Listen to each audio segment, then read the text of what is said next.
Welcome to Prime Factors. This week, Boston Tea Party. Hip, hip! Hip, hip! Hip, hip!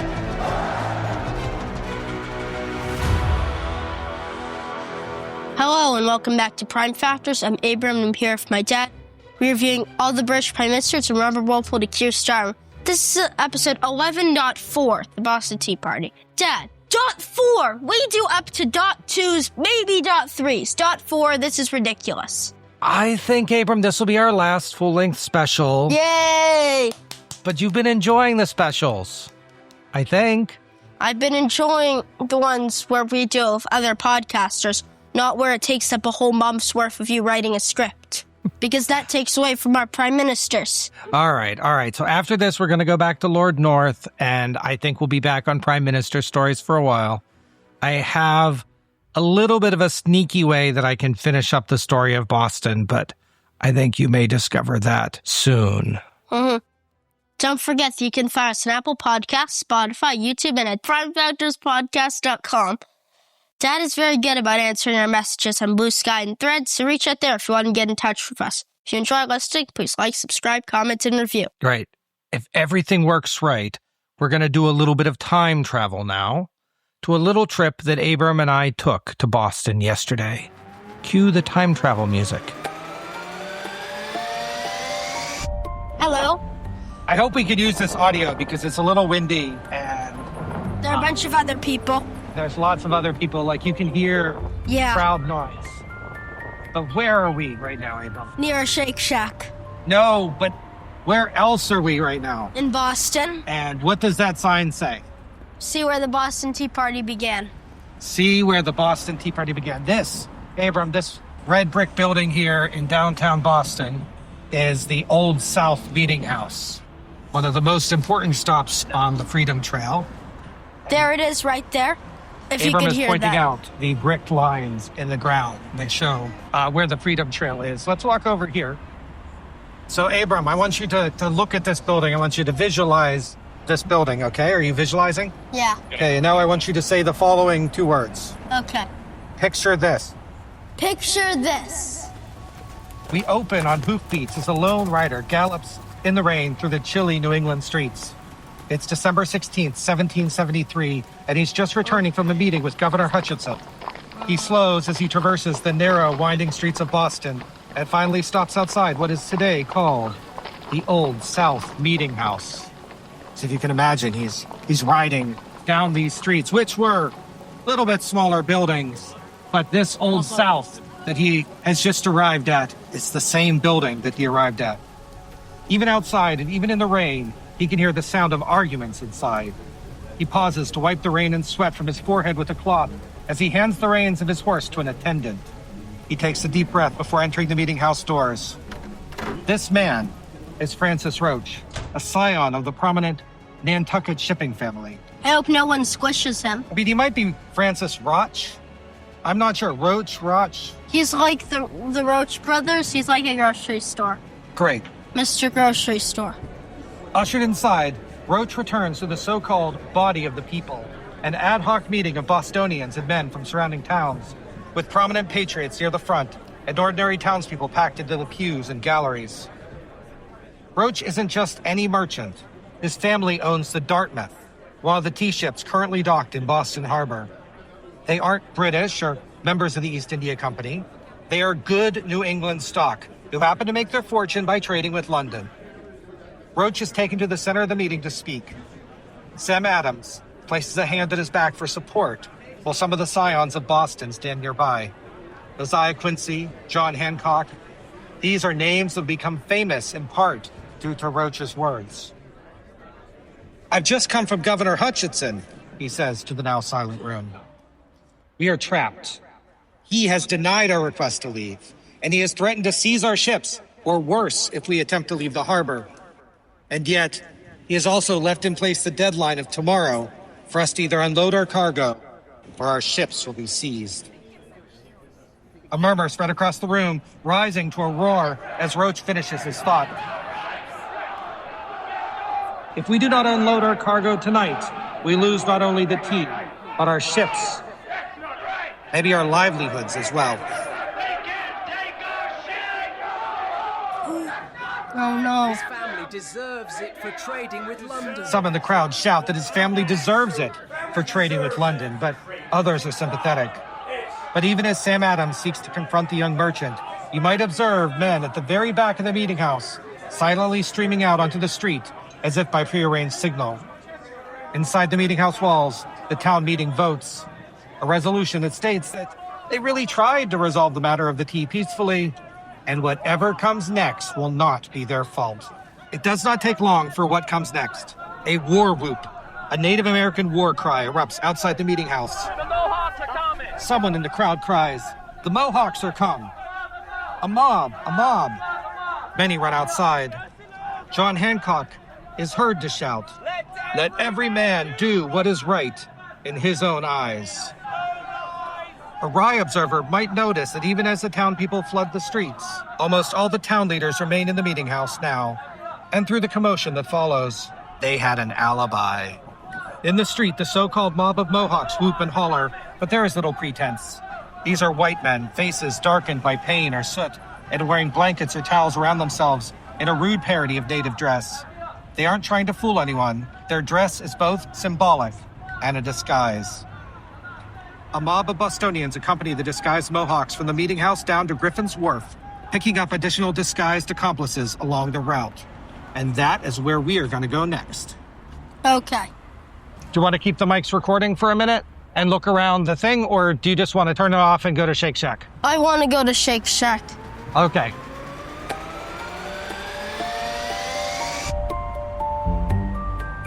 So are we walking to the boat, right? Or you just want to walk around? Yeah, I'll walk to the boat. Okay, because... Let me guess, we're going the wrong way. No, we can get there this way. Okay, continue.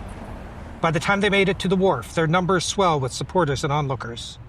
As if pre-planned, the Mohawks split into 3 groups and boarded the ships, while the larger group of onlookers watched from the shore. What follows, at least in the popular American conception, is quiet. There is little talking among the Mohawks, nor any more war whoops. They are, we are told, polite, and they promise the sailors unfortunate enough to be on the ships that they and their goods will not be harmed, except for their tea. At least one ship, the captain opens the hold for them to enter unimpeded. The Mohawks, many of whom had been dock workers or sailors, are efficient, hoisting up the tea chests from the holds, prying them open on the deck before spilling their contents over the side. The loose tea doesn't sink, but makes lumpy piles in the harbor. Despite the appearance of savagery, most accounts of the Boston Tea Party stress that it was a well-oiled machine. Within a few hours, during which they faced little opposition, the job was done. 342 chests of tea were hauled to the decks and dumped overboard. How do they know exactly how many? From the shipping manifests. They threw all the tea? Yeah, although some of the chests were apparently half chests and some of them were full chests. And so... I also didn't know that there are people on the ships when the people dressed as natives came. A couple. There were people. At least some. Neither the British naval ships in the harbor nor the local militia interrupted the proceedings. With Governor Hutchinson miles away, no one gave the order to do anything Where to was stop he? them. He was in Milton, Massachusetts. Why? I don't know. I mean, it was winter. He was visiting? I don't know. I just know he was in Milton. The Mohawks completed their work. Some supposedly even cleaned the decks afterwards, and silently marched back into the dark city with the disappearing crowd, and vanished. It was an act of vandalism. It was a political protest. It set in motion events that would quickly spiral out of everyone's control, both in Boston and in London. The Boston Tea Party struck at the heart of a symbol of the British Empire. Tea connected Britain to China, India, and the Caribbean sugar plantations. We've seen the action-packed story. Now we're going to go back and describe how we got here, how the drink became so important in Britain and America, and how the interconnections of the British Empire ensured that a humanitarian disaster in India led to the creation of the United States. We'll have to start, Abram, at the very beginning. But to do that, we're going to go home. Will you say a brief history of tea, please? A brief history of tea, please. Without the please. A brief history of tea. That'll do. Before we get started, I have put something out on the table in front of you, Abram. My breakfast? No, next to your breakfast. My water? No, next to your water. There are 3 little sipping cups sitting out in front of Abram. There were supposed to be more, but something happened. We don't want to say. Yeah. Well, Abram has had iced tea before, usually in the Dunkin' Donuts cup. I don't think he's ever had proper hot tea. No. So as we go through this brief history, I will be giving several types of tea for Abram to try, including a green tea and various black teas, sugar with milk, the works. It's like a tasting history. Mm-hmm. Now, I spent the entirety of COVID trying to teach myself to take my tea with milk, assuming that by the time the pandemic was over, I would like it. And It failed? It failed. How come you didn't tell me this? You were young. I was 8. But that could just be, Abram, because the milk in the U.S. is pasteurized differently, and maybe I would like it in Britain. I don't know. And this is a great time for any of you listening to send me hateful notes on Threads or Blue Sky telling me exactly how wrong I am about taking tea with milk and that I am a terrible person. So we're going to start in the year 2737 BCE, somewhere in southern China. And the Emperor Shennong sat on the ground enjoying a cup of boiled water. You know this story that I'm about to tell you is legendary, Abram, because Shennong, he's a little bit like a Chinese minotaur. He has the head of a bull and the body of a person.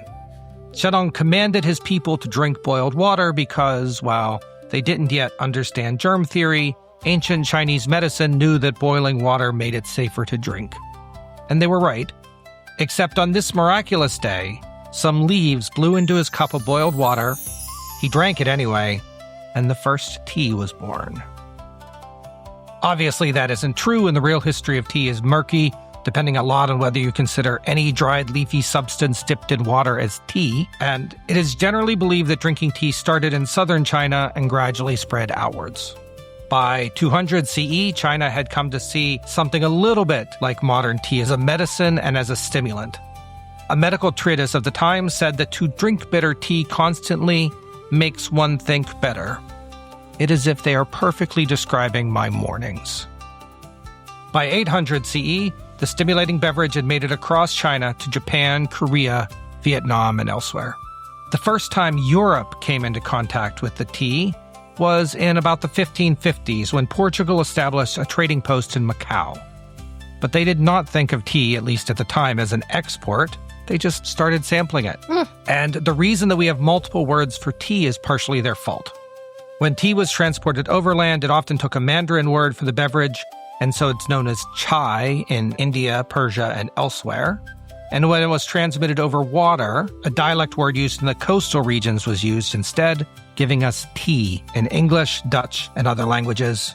Portuguese, weird exception, they used chai because they had a closer relationship with the Chinese mainland, and etymology is crazy. But let's start there. The first tea that the Portuguese might have tried in the 1550s is in your leftmost cup there. No, your other left. Nope, that is a French toast stick. Nope, that is my cup. Nope, that is a USB-C cable. Abram, take a drink. This is not supposed to be the hard part, Abram. I have the green tea here. Is it green? Let me see. Well, it's this cup right here. It's not green. That would be banned in Canada. Okay, it's called green tea. This is not the most authentic green tea I could find, but my shipment of green tea from Amazon somehow didn't make it. So you want to take a sip of that? Tastes bitter. Yeah, well, they hadn't figured out adding sugar yet. Tastes like the frogs made it. Well, it is green. That makes a certain amount of sense. No, it's literally yellow. But, Abram, how can we tell this story faster? You know what I think we can do? A montage.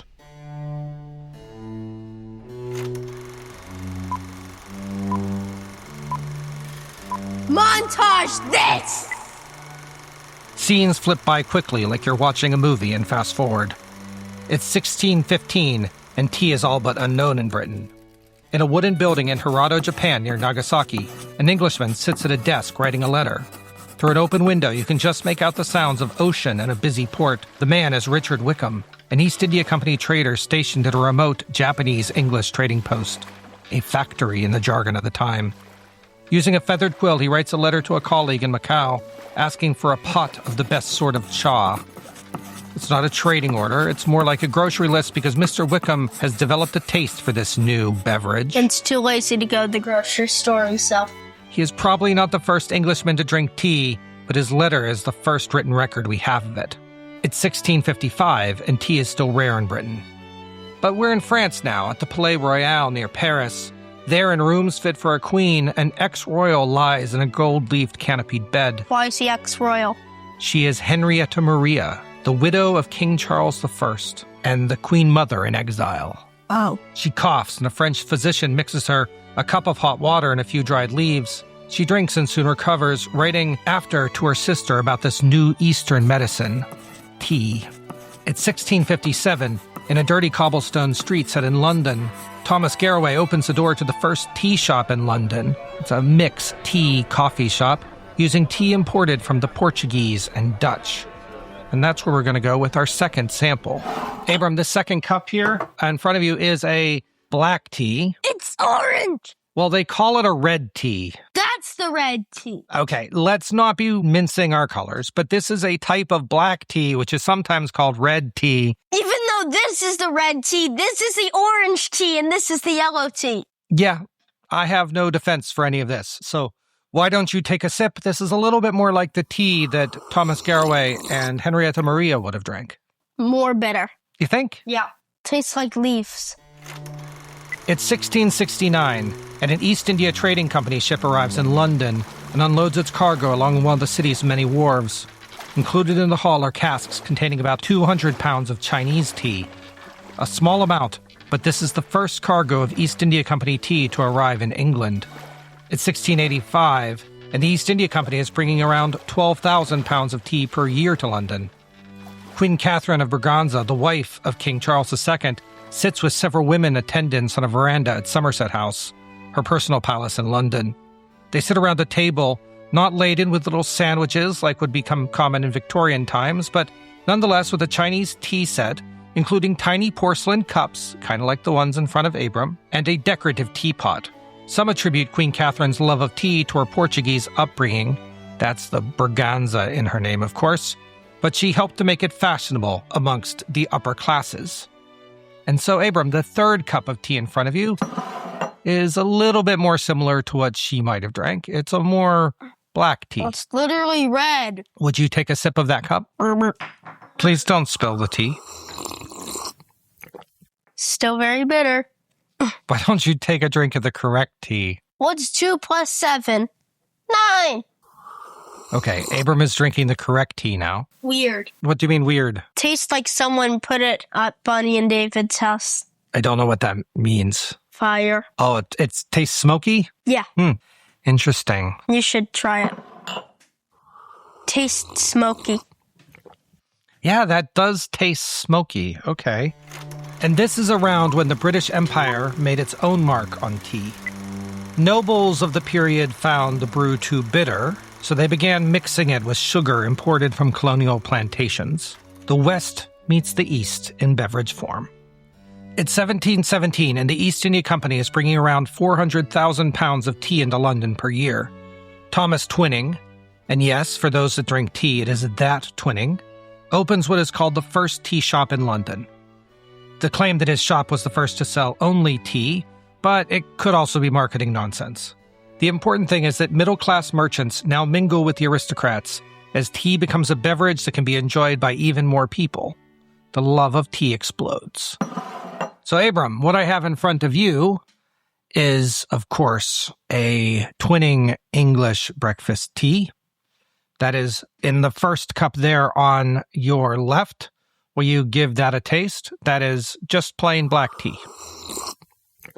Bitter. Okay, now try the second cup there. Bittersweet. Yeah, well, they added sugar. It's 1721 in Parliament, including figures we know such as Robert Walpole, Spencer Compton, and others, have just passed the Calico Act. Others. Other people in Parliament in 1721. Other people in Parliament, others. To protect Britain's homegrown textile industry, many types of dyed fabrics are banned. The East India Company needed to fill their holds with something, and tea rapidly became the number one export from China to Britain. It's 1731, and musicians in a rough tavern in London are singing a new song called The Roast Beef of Old England. In it, they complain of the newfangled habits that had swept Britain and made them weak, including French food, dancing, coffee, and tea. Dun, dun, dun! While tea was not French, a recent innovation was, adding milk to tea. One legend says that this was done to reduce the risk of porcelain cups cracking due to heat shock, but whatever the reason, taking your tea with milk became part of the routine across Britain. And Abram, so that's where we'll try the last of the cups in front of you. This is a very British tea with milk. Still just water. You keep grabbing the wrong cup. So what did you think of that? It was pretty tasty.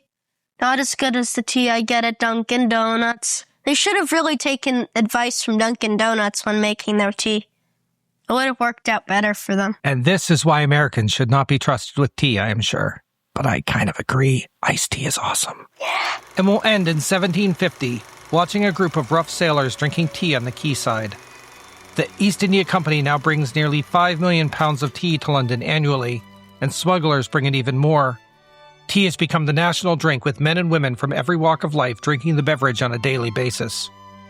What had once been a medicine and then a habit of the aristocrats had seeped its way down the social ladder until every man and woman in Britain, Ireland, and beyond drank tea. Coffee was around, and so was hot chocolate, but tea was the British beverage, the beverage of the empire.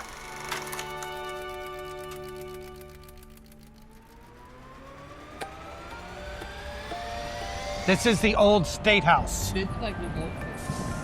So this is near where the Boston Massacre took place. Can we go to the Oh, it's Devonshire Street. They really like Devonshire around here. Yes. So there used to be a plaque for the Boston Massacre, exactly where it took place. But there were cars there, so people just kept getting run over while looking at it. Yes, it is. It was right in the middle of the street at the time. And more people died because of that than the actual massacre. That is correct. So I guess the Boston Massacre caused even more. So Abram, so now this is the current location of the Boston Massacre plaque. It used to be in there. I think it used to be in the middle of the intersection. Yeah, my legs are so shit. It's been hot this whole time. And now we're just going to keep walking. And look, it's on Devonshire Street. It is. That's nice. And as we continue walking towards Faneuil Hall and not getting run over by a bus. Wonder if we see any duck tours. So we're at the corner of Congress and State Street, and I am fairly certain that prior to the Revolution, State Street was called King Street. Ooh, the incident on King Street. Yes, the incident on King Street, exactly right. The incident on State Street now.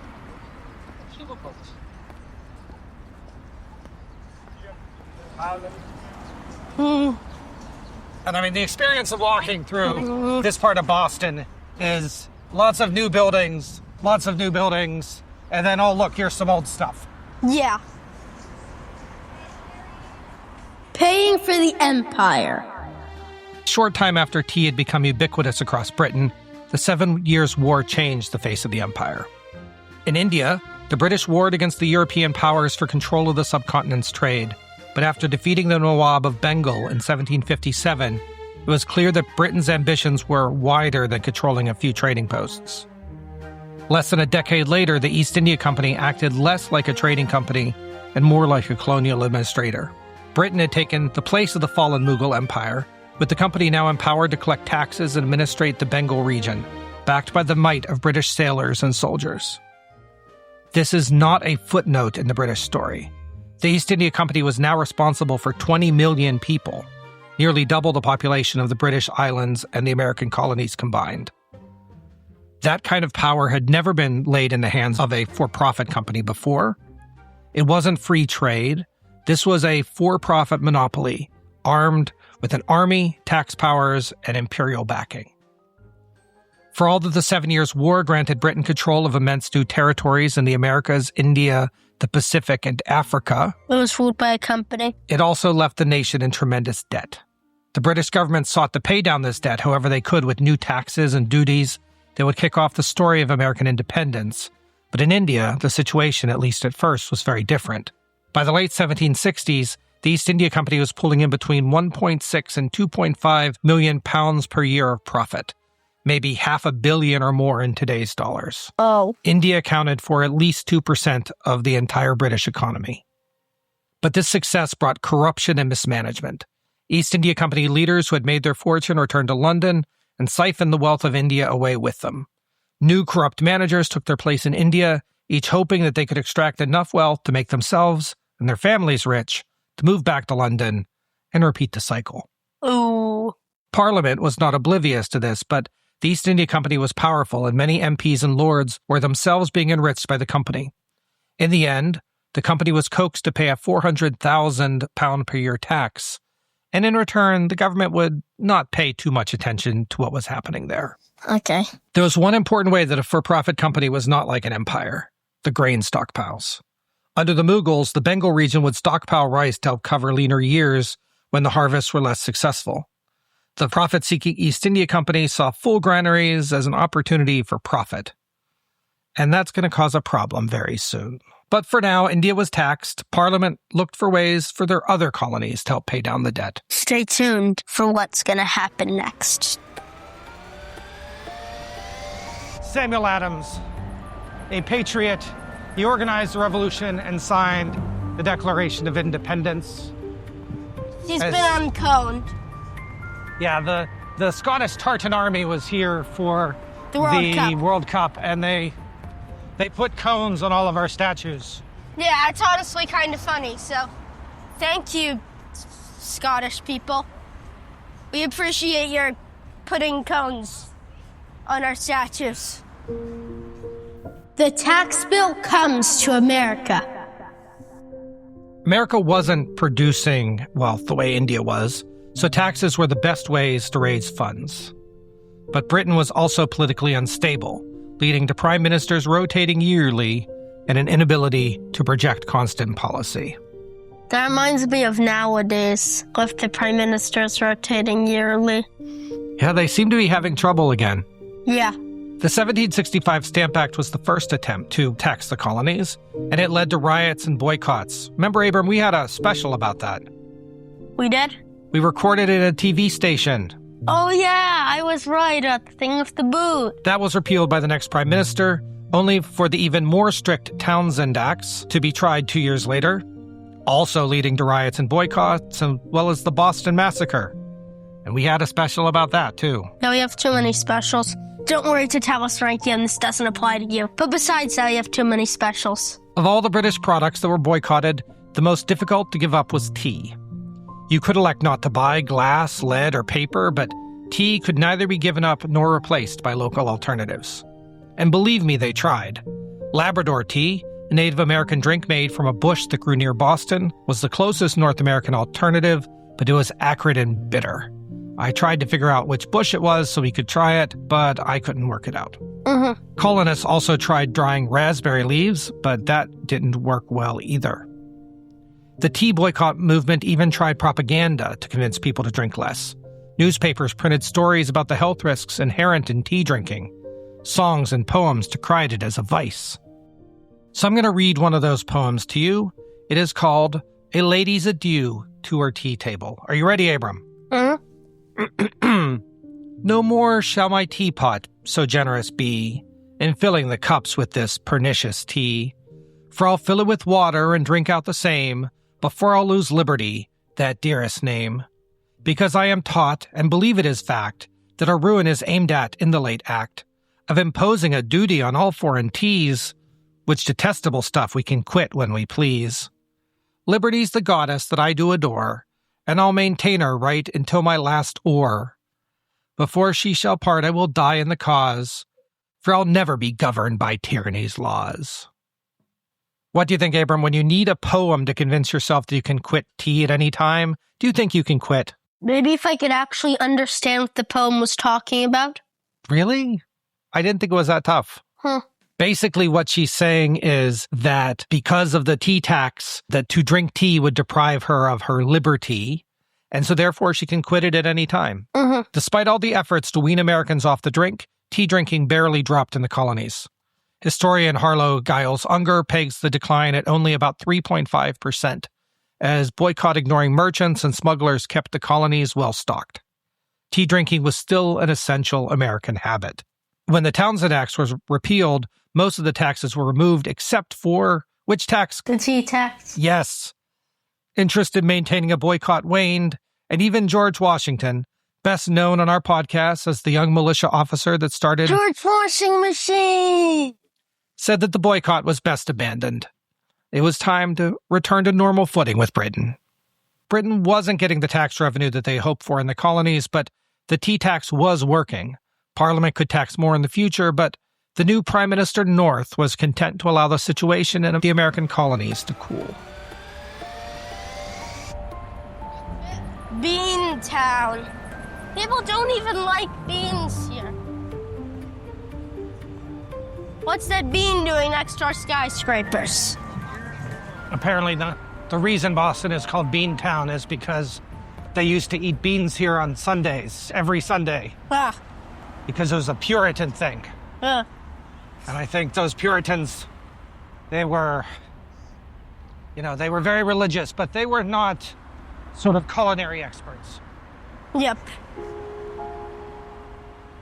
The Bengal famine.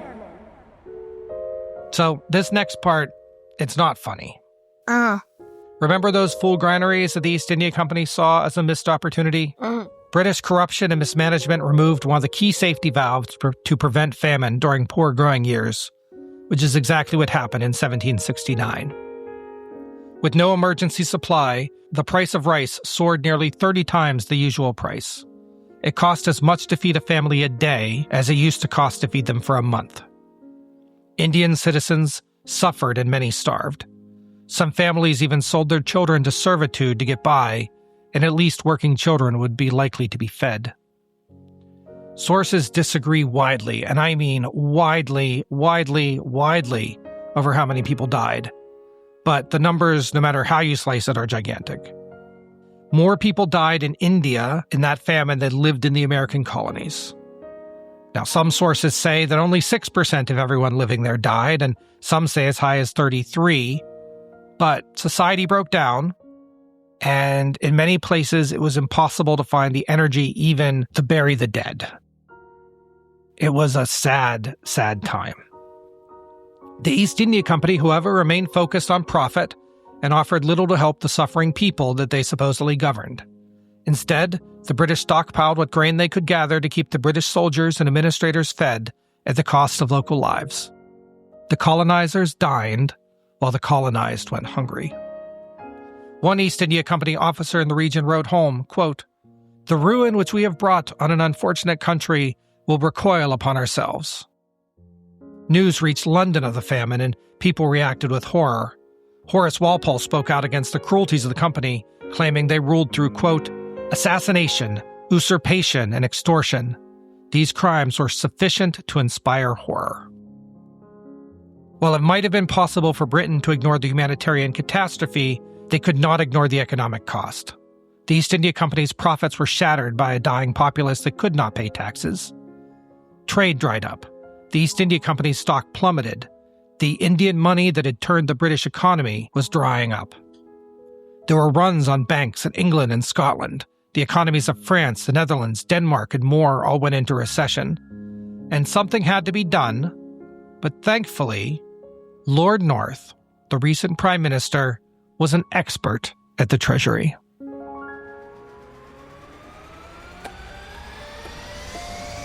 We buried our wharf and put a hotel there. There could be a song. We buried our wharf and put a hotel there. I was going along the lines of, we paved all our harbor and put up a big hotel. No, don't. Don't do parodies. Because I don't know you're tired. Okay. Look, it's a tour. Yes, I'm sure they're having a much better tour than we are. Hey, don't say that. The revolutionary spirit wanes. With the ending of the boycotts, life in the American colonies seemed to return to normal. The revolutionary spirit that was on the surface in 1770 had gone underground, organizing for a second chance. John Hancock, one of the wealthy merchants at the center of both the boycotts and the smuggling, seemed almost to change sides. He was a businessman, and he needed to be on the side of whoever was in charge to ensure his profits flowed smoothly. If they had had peerages to give out in colonial Massachusetts, Governor Hutchinson would almost certainly have given Hancock one. He was definitely as rich as a duke, but instead Hutchinson appointed Hancock as the colonel of the governor's own provincial militia. There was briefly a scandal where the unit pushed back and said that Hutchinson didn't have the power to appoint a colonel in the militia, but they promptly voted in Hancock as a leader anyway.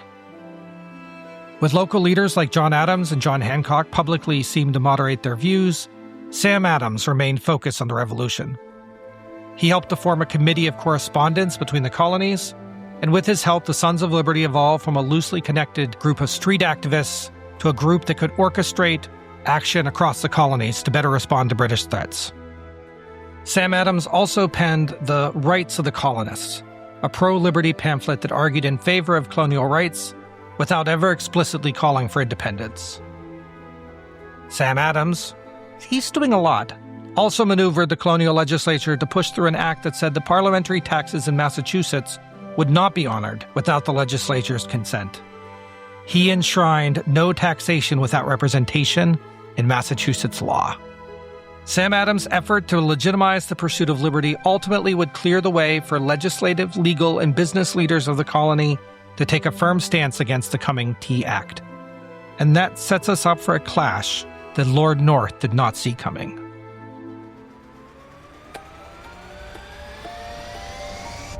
I like this. There's a giant sign here that says, "Protect the Blue Planet," very environmental.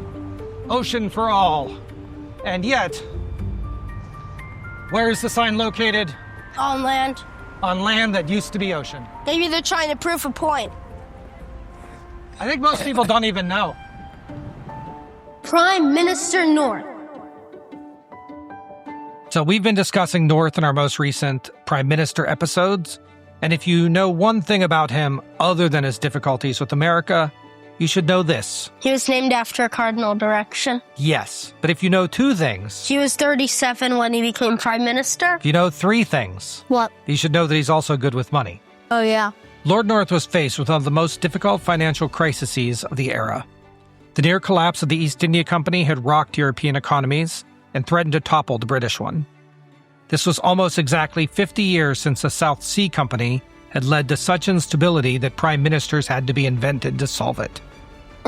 So North was intent on keeping the nation upright.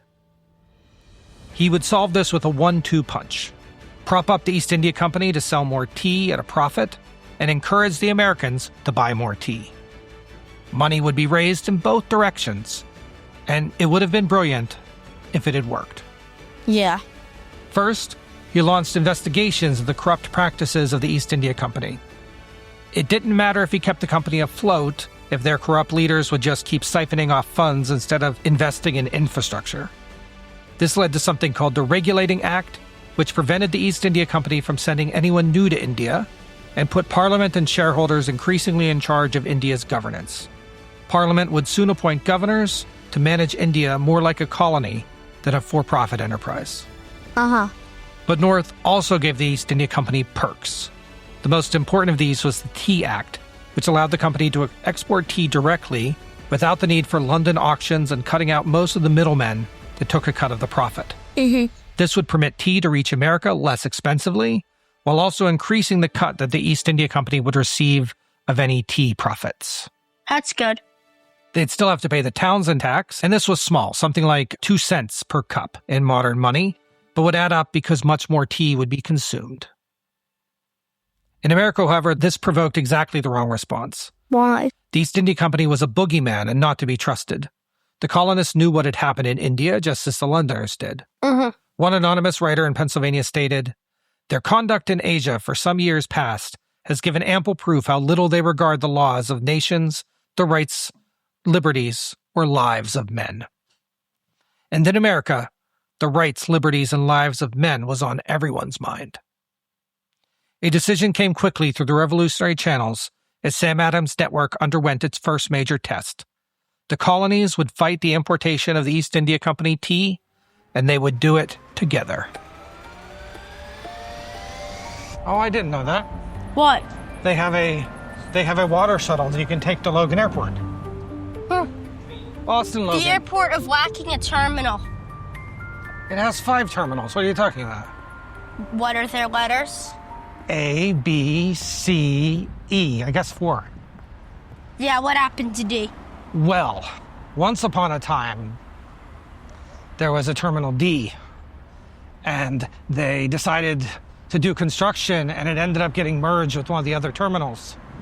And they were supposed to relabel E as D so there wouldn't be a gap, but they realized it would cost millions of dollars to update all of the signs, and everyone was very used to E being the international terminal. And so they just said, no one will notice. Yeah, they're wrong. Well, you noticed. I am someone. The revolutionary spirit reborn. Word reached Boston in October 1773 that ships carrying East India Company tea were on their way to the colonies. The clock was ticking on a response. Of course, they did not think first of throwing tea in the harbor. Instead, they just wanted to keep the ships from landing. The Committee of Correspondence jumped into action, with nearly every colony agreeing to push back on the arriving cargo. This was done in the colonial legislatures where possible, and in the public consciousness where not. A newspaper in Philadelphia called on all the East India Company consignees in the colonies to resign. In Boston, the Sons of Liberty demanded a meeting with Governor Hutchinson and the local consignees in front of the Liberty Tree. But while 500 surely well-behaved colonists gathered to peacefully tell everyone who would listen what they thought of the Tea Act, none of the consignees or elected officials attended. In a beautiful bit of irony, Hutchinson asked John Hancock, who you'll remember was leader of one of the governor's militias, to prevent such gatherings in the future. Whether Hancock refused or simply was silent on the matter is not stated, but watch this space, because his militia will be important very soon. On November 28, 1773, the first of the tea ships arrived in Boston, the Dartmouth. Now, listeners to this podcast may be delighted to remember that Lord Dartmouth is Prime Minister North's stepbrother, and he has a different name. Is it William Legg? It is William Legg. William Legg! Yay! William Legg! But I think the naming is a coincidence. I'm not even sure the Dartmouth was named for him in specific so much as it was named for William Legg! I assume there's a town called Dartmouth somewhere, right? Yeah, in Massachusetts. Yeah, okay. And probably also in England. In a forgotten prequel to the Boston Tea Party, the ship was met at the wharf by a group of so-called Mohawk Indians, led once again indirectly by Sam Adams, who prevented the ship from docking. But eventually the Dartmouth did dock, as well as 2 more ships that arrived in the coming days. Although those ships were permitted to dock, they were not permitted to unload their cargo. This caused a standoff. Governor Hutchinson refused to allow the ships to leave until they were unloaded and the taxes were paid. And as negotiations between the colonists, the ships, and the colonial government reached a fever pitch, a deadline was approaching. If the ships did not pay or leave by December 17th, they would be seized, thanks to a Massachusetts law that was intended to keep the wharves open for traders. The deadline forced both sides to dig in deeper. And that led us to those final hectic moments of negotiation between the Boston Community Meeting, Governor Hutchinson, and the merchant Francis Roach. Tension was reaching a boiling point. And what do you do, Abram, when the water boils? What? You make tea. Good one.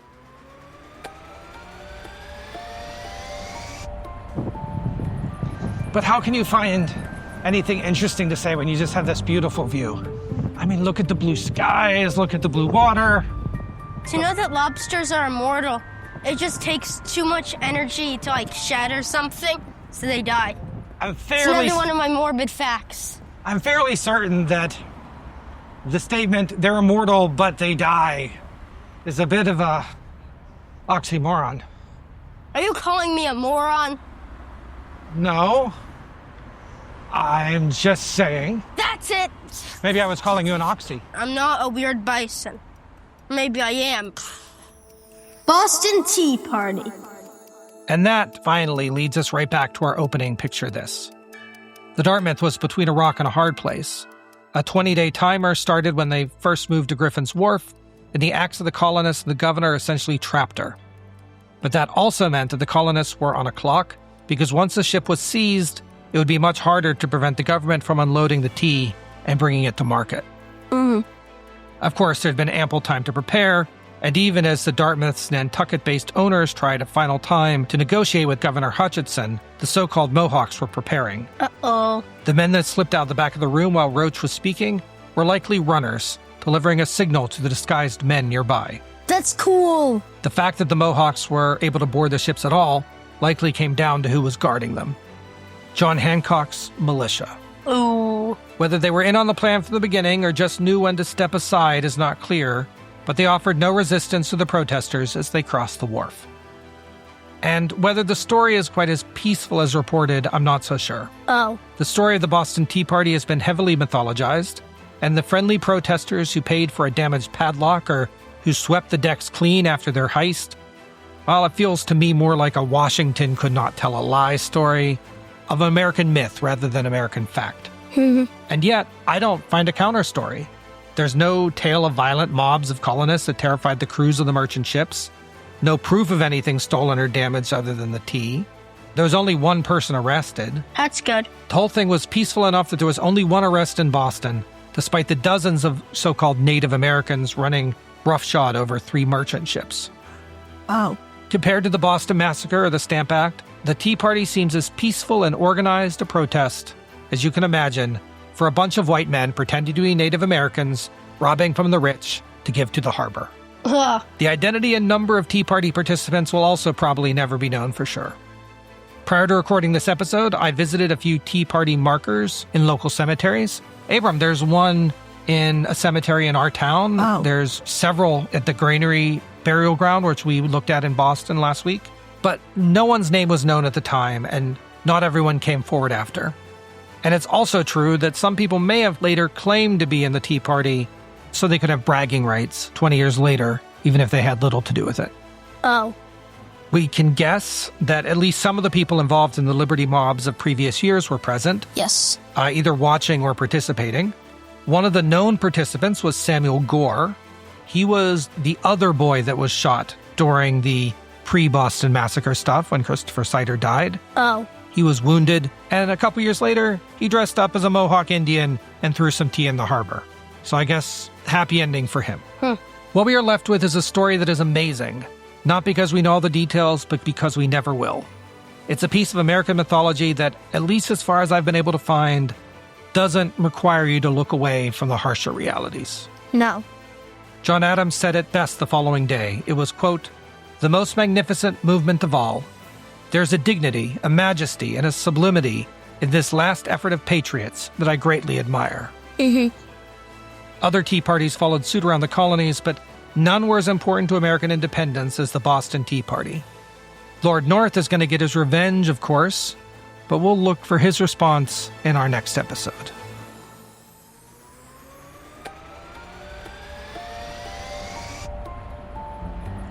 The biggest problem about Fallout 4 is that Fallout 4 makes like the entire Boston area seem walkable.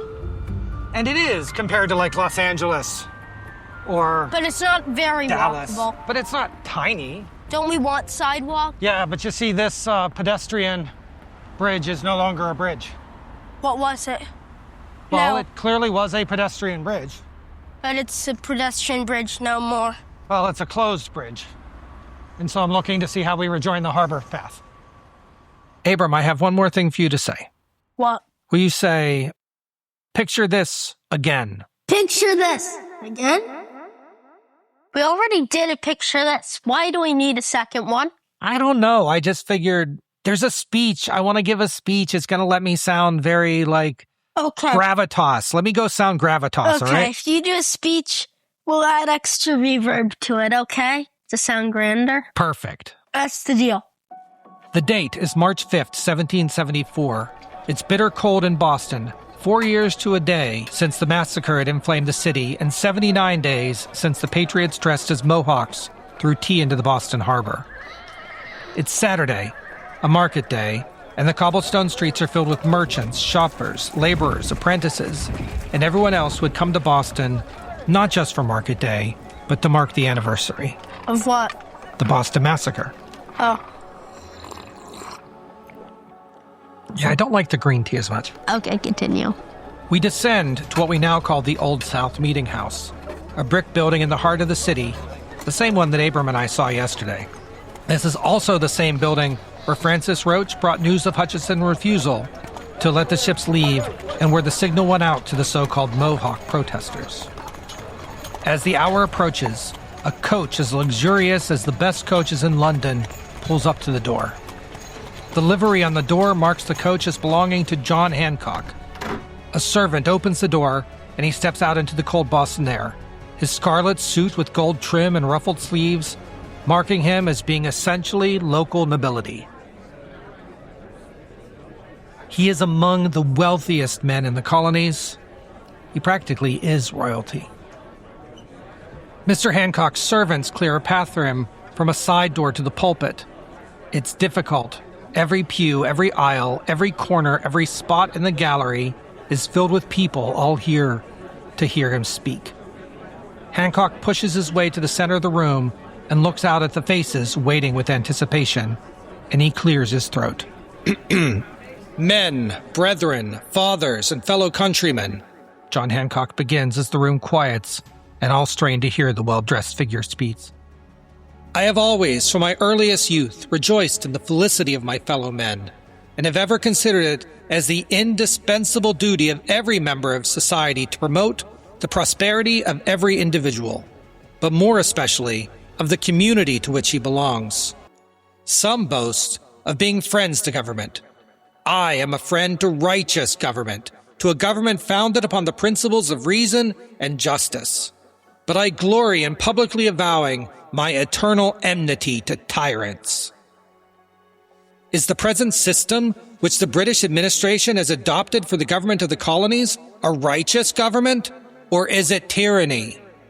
They have declared that they have ever full power to make laws, to bind the colonies in all cases whatsoever. They have exercised this pretended right by imposing a tax upon us without our consent, and lest we should show some reluctance at parting with our property, her fleets and armies are sent to enforce their mad pretensions. The town of Boston, ever faithful to the British crown, has been invested by a British fleet. The troops of George III have crossed the wide Atlantic not to engage an enemy, but to assist a band of traitors in trampling on the rights and liberties of his most loyal subjects in America.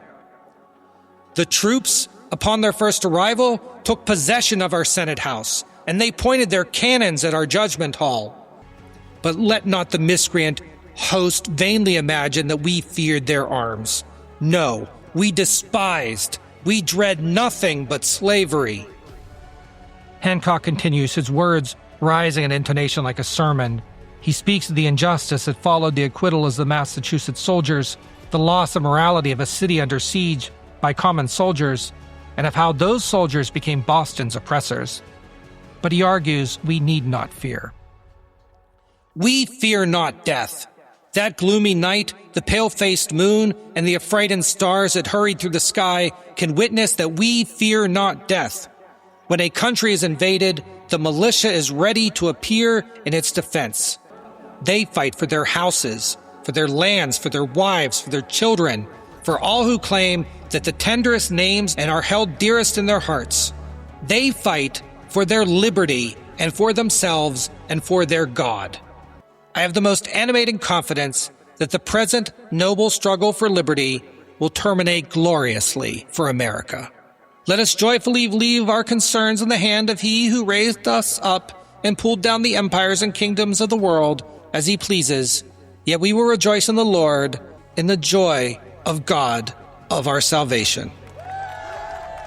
John Hancock ends to applause and tears. He had spoken of liberty and of tyranny and of bravery, of fear and militia and empire. He had not called for independence, but he had done something almost as dangerous. He told a room full of loyal British subjects that if their government became tyranny, resistance was not treason, it was duty. And that is where we are going to leave it for tonight. Abram, what did you think? To picture this was fun to record, but I apologize for lack of jokes. Next time we return to London to show the story from the British side as Lord North responds to the Boston Tea Party and everything that happens after. I cannot wait. Thank you for listening to Prime Factors. I'm Abram and I've been here with my dad. Don't forget that you can find us on Apple Podcasts, Spotify, YouTube, and at primefactorspodcast.com. If you enjoy listening, please like, subscribe, comment, and review. All I have to say is, say goodnight, Abram. Good morning. Why would one that got shipwrecked in Cape Cod be in Boston? Well, it was on its way to Boston to deliver tea, as well as other things. But it got shipwrecked, and so it didn't make it all the way. So that's why during the Boston Tea Party, they threw tea overboard from 3 ships, because God had pretty much thrown it overboard from the 4th. Look, they're throwing over tea. Yep. You can have a real life throwing tea over the side of the ship experience. I did a field trip for this in 3rd grade. But then they make you scoop it back up. It's a little floaty. They don't want to litter. Mm-hmm. Is the episode done now? It is. That's nice. Bibliography. I hope you enjoyed our detour into early revolutionary history. Our next mainline episode will be Lord North Part 3, and we'll try to wrap up the entire wartime period of his premiership in one episode. I may still do something special but smaller to close out the Boston story as well, but that will not be a full episode. I am itching to get to Shelburne and Portland and to try to figure out how we'll manage his split premiership, plus our summer vacation prime minister is coming.